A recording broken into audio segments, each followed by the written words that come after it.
What's up, everybody? I just found out that Jocko Willink actually talked about me on his podcast, so me and James are going to discuss that into more detail. Right on.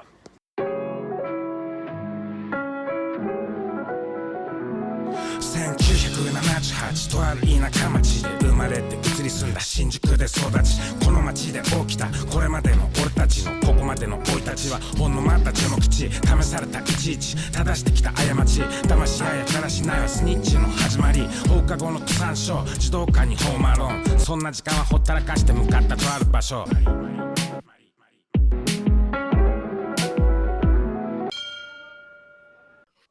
What's up, everybody, and welcome back to the Yamatodamashii podcast.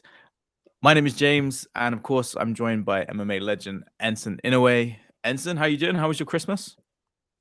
Good. I had got a little cold, which it's I almost want to say a once in every 5-year cold, and just getting over it. Still a little bit congested, a little bit, but feeling really good.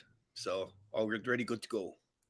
Yeah. How did it go with the cold plunges? Because I saw you sort of say like, "Oh, I'm going to trial this, continue doing the cold plunge, and see how it affects." Yeah, it actually felt really good. The first one I did, it was just really a lot more comfortable getting in. And then it got to a point where I wasn't feeling good. Right. And when I read up on the cold plunges, I said it's good to do it like mild cold. But I almost felt like my cold went from a little more than mild. It went to a more severe type of cold. And I just actually took a break from it. I think I took about a week off. Yeah. So starting, I don't know, thinking of starting to start up again tomorrow or maybe the next day. I'll see how I'm going to feel and probably going to procrastinate to the next day. So, And you guys might notice that I'm wearing the new Yamatodamashii fight gear hoodie, which are still available. There's a few left, right? yeah, almost sold out. Almost sold out. So get stocks while you can. The website is in the description below, but it's yamatodamashifightgear.com. So check it out. It comes in a cool package like this with your signature and all. So, but yeah, we got a cool topic today. A fan, I believe, sent you an old podcast, a podcast from about 7 years ago, I believe. I didn't even know they did one. Yeah, that's crazy, right? So we're talking about Jocko's podcast. I'm not too familiar with Jocko. I've seen him like appear on Joe Rogan a few times, right? But do you guys actually know each other? No, I've heard of him. Everyone used to tell me years ago you should go on the Jocko podcast, and I think he was a Navy SEAL. Mm. And as you know, I really admire Navy SEALs. I admire their strength and their perseverance, their mental strength, their heart. And of course, for me to be on his podcast or even to be someone that he actually knows is kind of cool. So when I was told that they talked about me on the podcast, I was more like, "Oh, that's pretty cool." Jocko actually knows that a guy named Enson and Jocko exists, which is pretty cool. Yeah. And sorry, go on. Yeah. So personally, I don't know him. I do want to meet him one day, and I'd love to like share ideas and beliefs on mental toughness, mental strength. Be an interesting talk. Yeah, there's lots of other podcasts you should go on. I think you'd be a great guest for loads of different stuff. I think I saw Rampage. He's got his podcast. I feel like he should return the favor now. You should get on that Jackson podcast as well. Although he's coming to Japan, so maybe you guys can Who hook is it up. he? I just saw he was on a plane. Oh God. But to the marvels of technology, we're going to hopefully show some of this podcast, and we will link to the full episode if you guys want to check out the full episode, because he talks about a range of different topics. But we're hopefully going to break it down, and Enson's going to tell me to pause it when he wants me to pause it, and we're going to talk a bit about it. So they introduced the topic, which is all about Enson demoting himself in BJJ. So let's hit play. Demoting yourself after time off the mat. So this was pretty interesting question, and there's a guy named Enson and Inoue, and he's a old school jiu-jitsu guy, old school MMA guy, and he's a black belt in jiu-jitsu, but he fought in UFC, he fought in Pride, he was the Shudo champion. He's just a really old school kind of OG From Hawaii, by the way. from Hawaii, and just a really well respected guy as a fighter, and a guy that he kind of had that warrior ethos that people talk about, where he would say, "Look, I would rather die in this fight than lose," and he meant it. And so but he moved to Japan. He's of Japanese heritage, and he moved to Japan a long time ago. I mean, I want to say 10 or maybe 15, maybe even longer. Yeah, I think longer. Yeah, I'm not sure. a long time ago. He moved back to Japan. He's that's where he's kind of built his life, is in Japan. And along the way, I think his last fight was maybe 8 to 10 years ago was his last fight. And since then, there was the horrible earthquake and the tsunami in Japan, and he did work as sort of a charity to raise money and help out those victims. So that's what he's been focused on. And he's been focused on, I guess, his family and whatever else. But in that time, he strayed off the mats of justice. He stopped the training. And so, he had other things going on in his life, and he stopped training. I don't recommend anybody stop training. And but for whatever reason, he stopped training, and he stopped training. And I saw a little interview with him as he was talking about this. He stopped training for like 10 years. 10 years of no, and he said no training. He just was stopped training. I'm going to pause it there real quick, just because I wanted to ask you, was that the case? You completely stopped training for 10 years?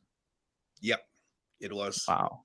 And yeah, I thought it was interesting when he discussed that, because he said something like people should never stop training for that long.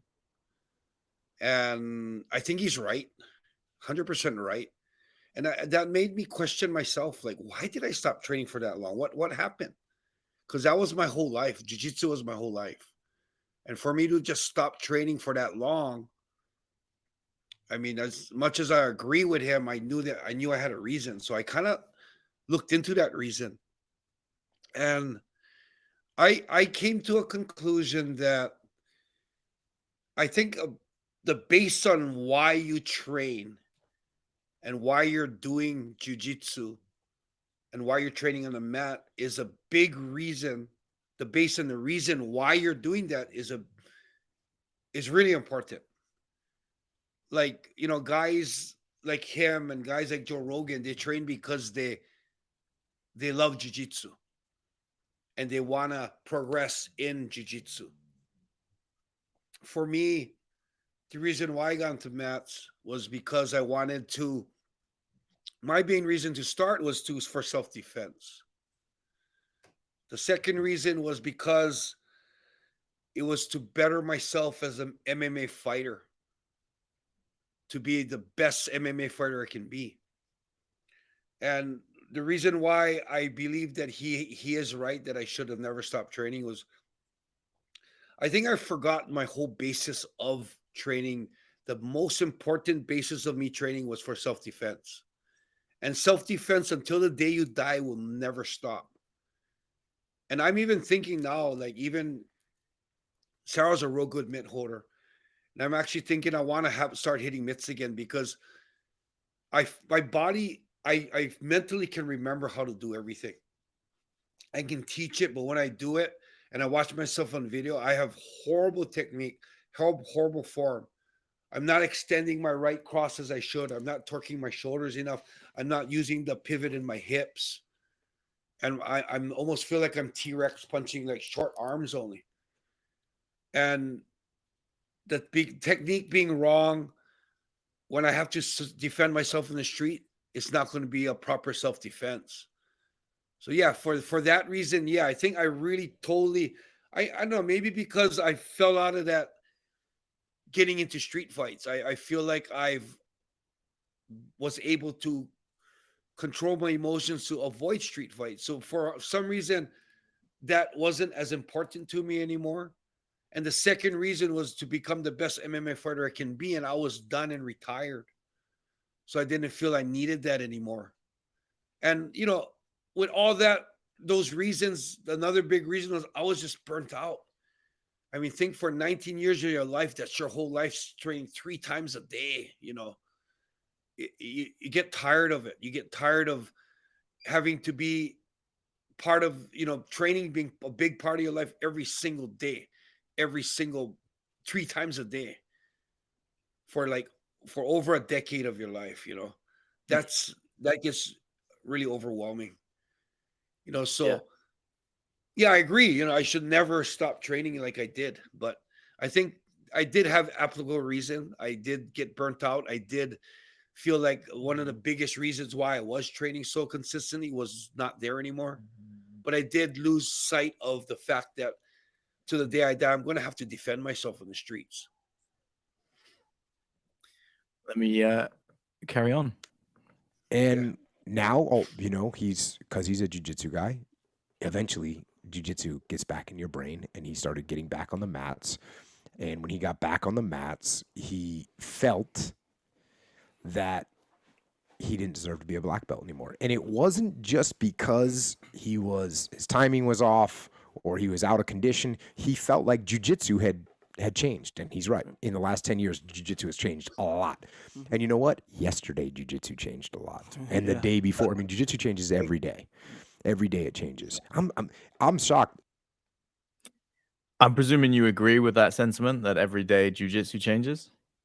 Oh, jiu-jitsu is amazing. It just it is probably to that point that every day, I would say more like, every 6 months, you're getting new techniques and new escapes are coming out. But like he said, every day, I think jiu-jitsu is that complex that not maybe necessarily brand new moves being found every day, but techniques are refined every day. I believe that. Yeah, jiu-jitsu is amazing. Yeah, I remember the interview we did between you and George Soteropoulos, and you guys were talking about how jiu-jitsu had changed and hearing how he was still competing. That was really cool. If you guys are big jiu-jitsu fans, definitely check that one out. Yeah. Dean will come up with some new thing. Dean's very, very good at coming up with new things, and he comes up with a new thing, like something I neither one of us had thought of. He probably does that once or twice a month. He comes up with this new thing. I might do it once every 3 to 6 months, maybe, where I go, oh, okay, I thought of something new, and I'm all excited. And Dean goes, well, no, just put your hips over there, and then it'll be. So it's just one of those things that it changes. And so Enson got on the mat again and said, oh, I don't think I deserve to be a black belt right now. And so he demoted himself back to the purple belchi. And so the question is, how do I feel about it? Oh, and by the way, since this question got asked, he actually re-promoted himself back to black belch. Right. So, how did that go down? That was John. He talked to his instructor that gave him the black belt, right? John Lewis. From what I understand, I didn't read as much into that part of it. I was mainly just reading other people's takes on it, like their reaction. But you didn't go to the source material. Always go to the source material. About the concept more. Always so go to the source I was reading material. more about the concept. Anyway, I'm not. But he had. Perhaps that's quite a good place to go straight to the source material. And on that note, yeah. So talk us through the timeline when you demoted yourself. How long was it for? And then maybe what made you change your mind? Well, before we go to that, I wanted to go back on him talking about Dean Lister actually, finding new stuff every week. I actually remember that time in my life when I was so obsessed with jiu-jitsu. I would actually be laying in bed after a training session, and whoever was there, it was my girlfriend at the time. I'd be laying in bed thinking, whoa, reviewing some of the moves that we were doing and thinking like, wow, when I did that move, what if I did this and grabbed this arm instead and put it this way instead? And I would have to physically actually do it. And even if the person that was with me had no idea what jiu-jitsu was, I would force them to be in those positions, and they wouldn't react the right way, but at least I could kind of like see. And you know, to be honest, that was one of the, you call the jiu-jitsu bug moments, Yeah. when you're so into it. That's all you can think about. And to think like someone like Dean Lister has been training probably longer or as long as me, to still have that bug and still continue doing that, it's I have a feeling of envy, where I almost want to get back to that situation where I'm so intellectually into jiu-jitsu that I'm figuring out moves, and I'm doing new things without even being taught it. And what Jocko said about him thinking he's discovered a new move and brings it to Dean, and Dean tells him, "Oh, but if you move your hips this way, it'll work better." That's exactly what happened with me. I would think I invented a whole new move, and I bring it to Hausen, and he'd know already the move, and he'd say, "Oh yeah, that would work better if you grab the arm and put it this way." Like, holy shit, he already knew that. And I thought for sure I'm going to surprise Hausen. I'm going to show him a brand new move, you know. So that was interesting to hear that. I mean, it made me have that little feeling in me, like, oh, I really kind of do want to get to that point where I'm so into it again. But I'm just afraid of my body not going to let me do that, man. My knees. But it is a little excitement. But let's go back to your question. Oh wait, hold on. Yeah. When you did start getting back into it, you were getting hit when you were waking me up at like 2 a.m. because you think that you'd actually thought about something. Right around the time when you started doing jiu-jitsu again, when the podcast came out. Well, Sarah's saying that I actually, when I got back on the mats and I demoted myself to purple belt and was starting to get on the mats again, she said that I actually started doing that again. I woke her up in the middle of the night and asked her to do something so I could figure something out. Nice. Yeah, it really is a bug, right? That's crazy. Yeah, it is, and it's something that overwhelmed. I mean, it is a jiu-jitsu bug. It's like an addiction. That's all you can start thinking about, like ways to do new stuff and figuring out if there's a move that I couldn't get out of. It's like you keep thinking of, oh, but I did this and I did that. I could have grabbed this and did that. It's like a chess game. There's so much pieces that you can move. There's so many possibilities of different pieces moving at different times or different orders that you could actually have done this or gotten out of that. You know, it's an amazing thing jiu-jitsu is. And as Jocko was saying, he goes back on the timeline around how you made the statement that you were demoting yourself, and then some time had passed. How long was that time, do you think? Yeah, like I said, like he said, was about 10 years when I was really inactive. And because Sarah was, I was training Sarah, I started getting back into the movements, and I started we were just in my garage doing some groundwork. And I thought, after I was doing that, I realized how tight my body got. And I just felt that to get back on the mats and starting to get back into it, it would only be good for my body. My flexibility might come back. The range of motion of my arms and my shoulders might get better. And that's the whole reason why I actually started getting back into training, getting back on the mats, is because when I was training Sarah, because I was training her, I started getting back on the mats with her. And other than that, I don't think I'd ever get on the mats again. It was because she was training and I was getting into it, and I was getting to train her. And, instead of just teaching it, I had to get on the mat and show her and have her do it to me. And there are some times that I would show her stuff that I knew very well, but I couldn't move my body into those positions because I was so tight and so out of practice. And so, yeah, that's the reason why I got back on the mats. And I think it was actually a 10-year or even a little more break that I took. Wow. And that's when I started going to my jiu-jitsu classes. Let's go back to Jocko. Had a conversation with John Lewis, and John Lewis said what? What was the overall? Do you know what he said? Well, whatever he said, I did go to the source material. There you go. But I don't want to quote it exactly. But John Lewis basically said, look, you deserved a black belt. Oh, and you know what he said? He said, look, someone that's a doctor, that became a doctor, and then that's not practicing, but then they want to get back in the field, they don't not become a doctor. Right. They just go and learn the new techniques and get refreshed. They don't have to take their doctor tag off their door. Right. And he said, you're a doctor of jiu-jitsu. You just got to get refreshed with the new techniques and get back into it. And Enson said, okay. You know, he agreed with it, and he promoted himself back to black belt. So, you know, I think from my perspective, I say good for him. I think both those actions I agree with.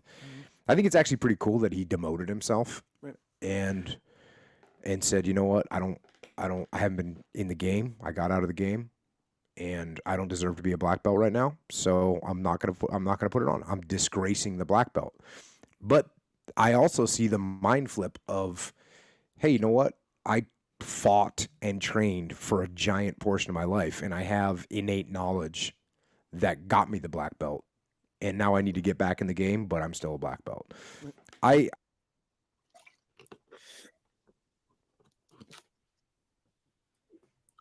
So that's obviously Jocko's research on how the situation went down. In your own words, the source material. Is that correct, what he said about John Lewis essentially saying, you know, that giving that analogy of your doctor, was that what kind of made you change your mind about the demotion? Well, yeah, that was one of the big reasons, and because my explanation to John was as a cell phone expert. Like if I went into prison with the flip phones, or not say I don't know why I use prison. So if I disappeared off the scene of cell phones, and it was a flip phone, I come back out 15 years later or 10 years later, and all of a sudden there's smartphones. I wouldn't have a clue on how to start up a smartphone, or I wouldn't even know that there's actually, you can go on internet, you know. So I use that example, this John saying that I don't feel comfortable coming out of, you know, a cell phone retirement and picking up a smartphone, not even knowing how to turn it on, and telling people, yes, I'm a cell phone expert, you know. And that was my reasoning. And John did come back with the exact reason what Jocko said, and said that no, getting your jiu-jitsu black belt is not like a cell phone expert, it's like being a doctor. And it made a lot of sense, because a lot of doctors go and take a hiatus, the practice and medicine moves on, and instead of, when they come back, they don't go back to doctor, you know, get their go back to med school and get their doctorates. They update themselves with the technology and the medicine as a doctor. And that was one of the big reasons. But the biggest reason was John laid it out honestly to me. And he said that what he feels is one of the biggest reasons why I did that was lack of humility as a black belt. And it was funny because majority of the people that was coming on and praising me, saying it was such a humble thing to do, so much humility. And I didn't feel that way. I didn't agree. I didn't think, no, I'm not, it's not a humble thing. I'm not being humble. There's no humility involved in this. It's just something that I feel. I don't feel like I'm a black belt anymore. And when he said that, when people were praising me about that, I was kind of like, oh, I don't know. I don't think it has anything to do with humility. And then when he said that, I was like, wait a minute. Lack of humility as a black belt. And for some reason, when I took off my black belt and I went and put on my purple belt and I started going to my schools and sparring, I didn't have this, when you get into a sparring, then you go into your purple belt student's guard. And as a black belt, I felt I wouldn't flow with jiu-jitsu as much. I would do strength and I would resist and I would stop him here and stop him there and prevent him from, you know, stopping me from passing the guard. Or even if he's in my guard, I would start using power and strength. I'm like probably like 30, 40 pounds bigger than most of my students. And I'm using total power to stop them from passing my guard. And I feel that was the ego, the humility kicking in. There's lack of humility. And for some reason, when I went and put on my purple belt and I put my purple belts in my guard, I was flowing and doing jiu-jitsu. And because the movement of my body and my technique was very bad from taking such a long hiatus, they passed my guard really fast. And instead of having that ego problem and that humility problem and start forcing that stop and using power, I kind of just flowed with as you're supposed to do jiu-jitsu with technique, and they passed my guard. And I didn't feel like, oh, embarrassed or like shit, they passed my guard, because they were a purple belt as I was. And that's when I thought about that, I said, oh, John Lewis just hit it on the nose. I did have lack of humility as a black belt. So that was interesting. I think maybe Jocko didn't he didn't remember it, or he didn't hear that part when I said about that, because that's pretty huge. And one of the reasons why I put back on the black belt is I was showing lack of humility as a black belt. So for me to take off the black belt, I was running away from the humility as a black belt. So it was a good thing for me. I mean, I had to put it back on, and I had to try and, flow and stop trying to resist and use power, because I was a black belt wrestling with a blue belt, or black belt wrestling with a purple belt, So that was a real eye awakener for me. And when you look back on it now, obviously that was quite a number of years ago. How do you feel about it now? Well, I feel like I'll probably go through the same situation, because I've been so inconsistent. So when I get back on the mats again, it'll be the same thing. But I mean, I've been back and forth on the mat since then a lot. And I do feel the exact same way. I haven't been consistent enough where my technique's gotten so much better, where I can look back and then say, oh, that was a hard time getting back into jiu-jitsu, because I'm still in that moment. But I think with that knowledge now, I'm able to flow better, and I'm able not to resist so much. So recently, when I've been going back on the mats, I haven't been like going full sparring with my students. I've been just doing position sparring. Okay, pass my guard. That way I could flow more, and they pass my guard, we start back in the guard. So I've been doing more position sparring, and that, I think that helps with the fact that it's not a full sparring. You're not trying to see who's better. You're just trying to better yourself at guard defense. He's bettering himself as passing my guard. So yeah, I mean, that did teach me a lot, and I think it did change my approach to me coming back on the mats.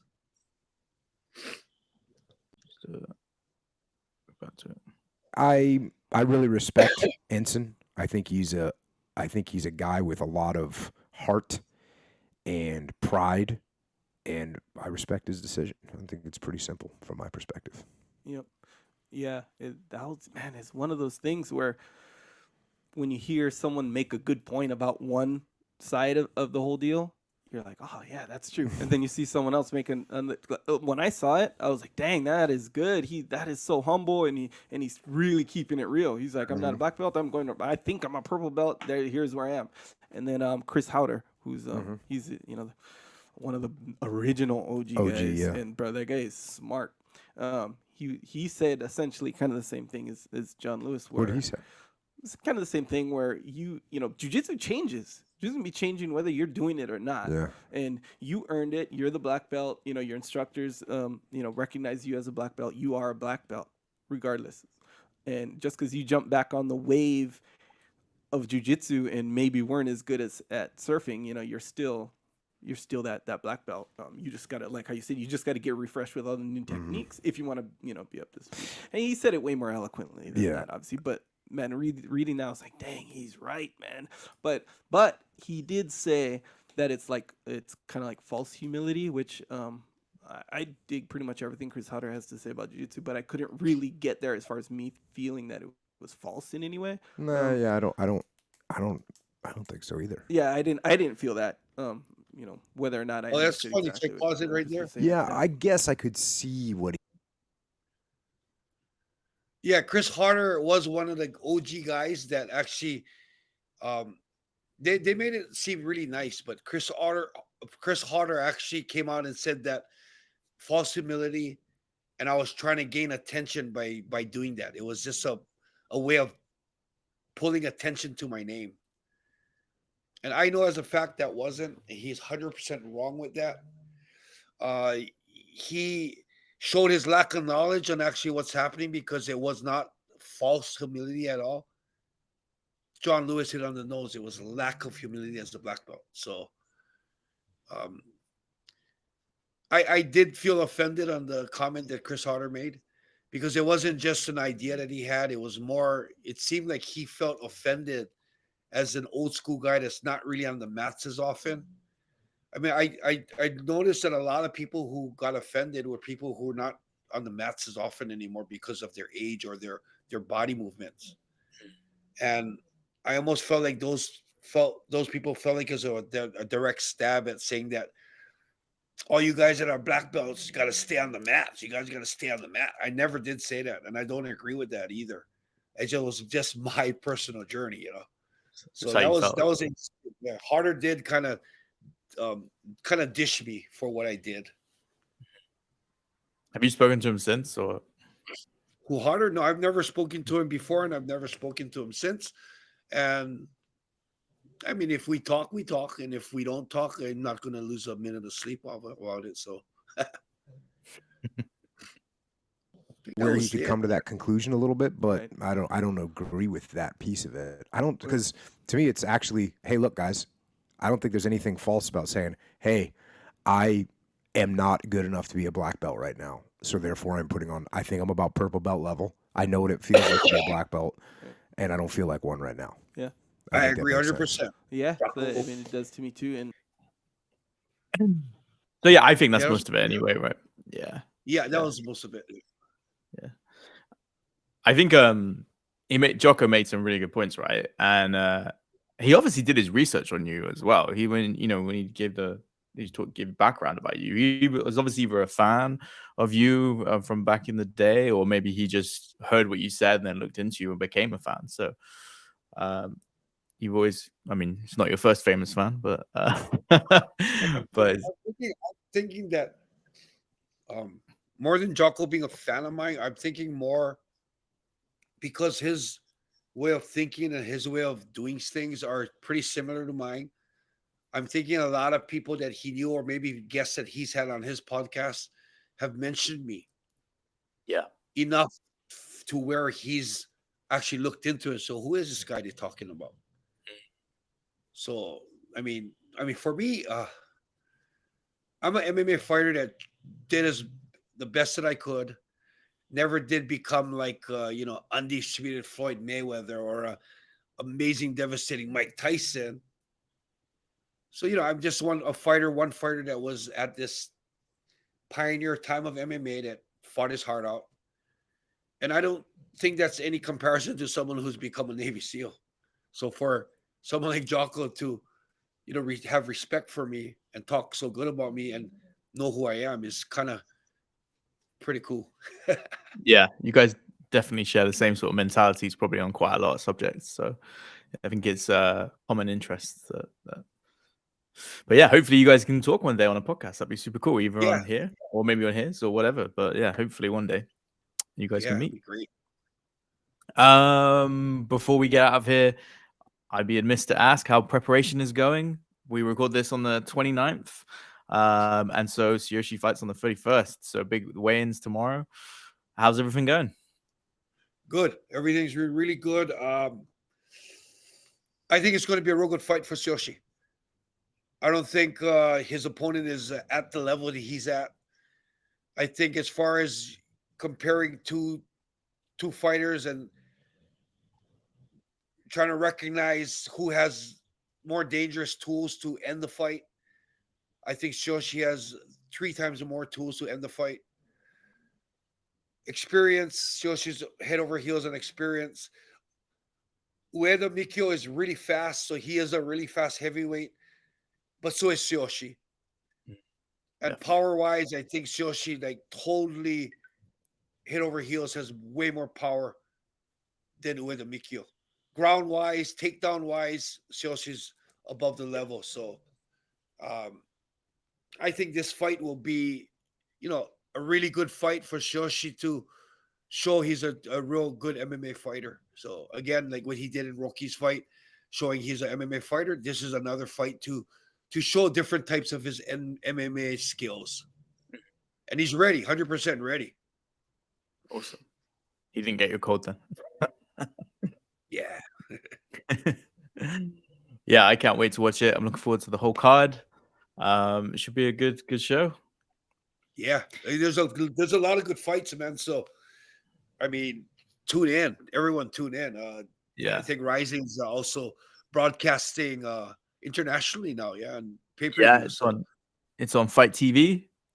It's about £13 here in the UK, which is a bargain for that no, many it's fights. crazy how cheap it is. Yeah, if you don't, I mean, even if you don't know most of the fighters, I mean, they have good fights. I'd Mhm. say if you're an MMA fan, period, you should tune in.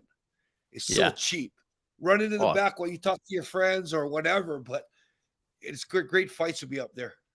yeah. I think it's just the time difference for people in the US that sometimes puts them off because obviously That's right. staying up. There's Archuleta, Dodson's fighting, Yeah. Horiguchi's fighting. There's a bunch of world class Good MMA names. names. Yeah, I'm really excited for it. It feels like a complete alternative to the UFC sometimes, which I like. You know, they're not trying to compete. It's Rising is Rising, and you got to enjoy it, and you got to enjoy the stories. So yeah, I hope everything goes well with Tsuyoshi. I wish him the best of luck, and I hope everyone has a good New Year. All right. See you guys next year. Everyone, thanks for watching. Remember to subscribe, share, and like. And hope everyone has a safe and happy new year. Right on.